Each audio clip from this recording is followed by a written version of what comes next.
E se um texto de 2000 anos atrás escondesse um modelo econômico? Um modelo tão radical que vira de cabeça para baixo tudo o que a gente pensa sobre justiça. Hoje, vamos decodificar 3 histórias que se conectam para revelar exatamente isso. Uma economia que não é baseada no mérito, mas na graça. Então, vamos começar com uma pergunta que vai direto ao ponto. A nossa sociedade inteira é construída em cima da ideia de justiça, de recompensa. A gente faz, a gente ganha. Mas e se o ponto principal não foi esse? E se essa lógica toda, no fundo, estivesse errada?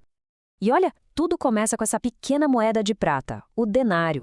A arqueologia confirma que isso aqui não era um trocado qualquer, não. Lá no primeiro século, essa moedinha era a base de tudo, da economia do dia a dia. Era literalmente o salário de um dia, o que garantia a sobrevivência da família.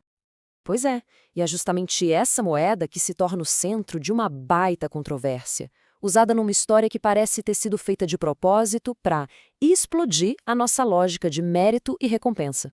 Para entender a importância disso, o denário era o pagamento padrão para um poel, ou seja, um diarista. Acontece que muitos na época tinham perdido suas terras, sabe? Por causa dos impostos. Então, eles dependiam de um jeito desesperado mesmo desse salário para conseguir alimentar a família toda noite. Se não viesse o denário, era fome. Simples assim. Então, é com essa tensão no ar, essa pressão diária, que a nossa primeira história começa. Conhecida como a parábola dos trabalhadores da vinha, ela joga a gente bem no meio do conflito sobre o que seria um pagamento justo. A história é a seguinte: um dono de terras contrata trabalhadores em várias horas do dia. Uns começam bem cedinho, outros lá pelo meio-dia. E tem um último grupo que é contratado, pasmem, às 5 da tarde, só com uma horinha de sol pela frente. E é aqui que a coisa fica estranha, o escândalo. No fim do dia, todo mundo recebe exatamente a mesma coisa, um denário de prata. Quem ralou 12 horas debaixo de sol forte ganha o mesmo de quem trabalhou só uma horinha. Isso simplesmente não entra na nossa cabeça, né? Desafia totalmente nossa ideia de mérito. Só que aqui está o pulo do gato. A história não é sobre um péssimo negócio. É uma metáfora. Uma metáfora para um sistema econômico completamente diferente, que não é governado pelo mérito, mas pela graça. A recompensa, veja bem, não tem a ver com o desempenho do trabalhador. Tem tudo a ver com a generosidade de quem está pagando. E essa ideia de uma recompensa baseada na generosidade, ela vai para outro nível na cena seguinte. A narrativa muda de foco. Agora, a gente está na estrada para Jerusalém. E a moeda de troca aqui não é mais dinheiro, é poder, é status. Aí entram em cena Tiago e João.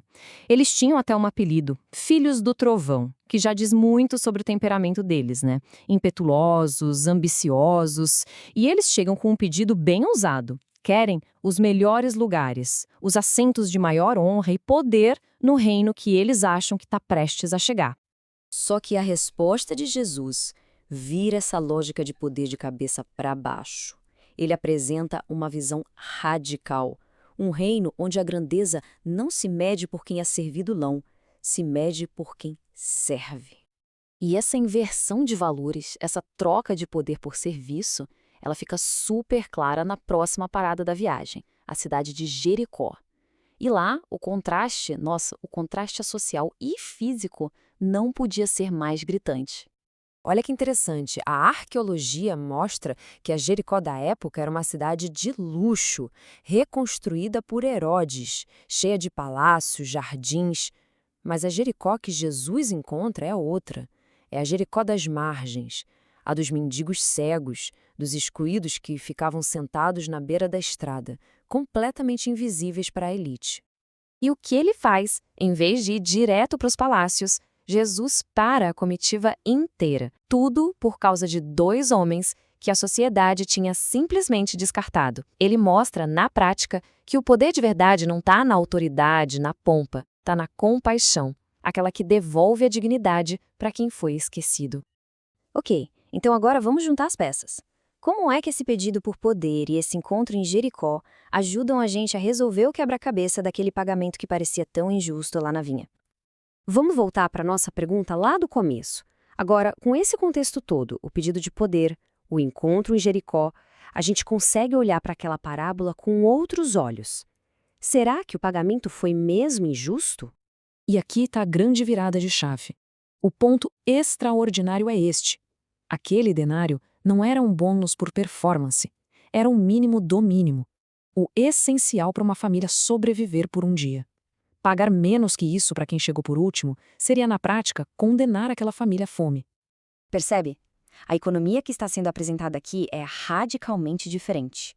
Ela não se baseia no que o trabalhador fez, mas em quem o dono da vinha é: generoso. O objetivo final não é o lucro de um só, é garantir a sobrevivência de todos, incluindo aqueles que chegaram por último. É uma economia de inclusão. Então, no fim das contas, o que tudo isso nos mostra? Que em um mundo que é obcecado por mérito, por desempenho, por você vale o que você produz, existe uma outra lógica. Um sistema onde o valor de alguém não é algo que se conquista com o suor, é algo que se recebe como um presente.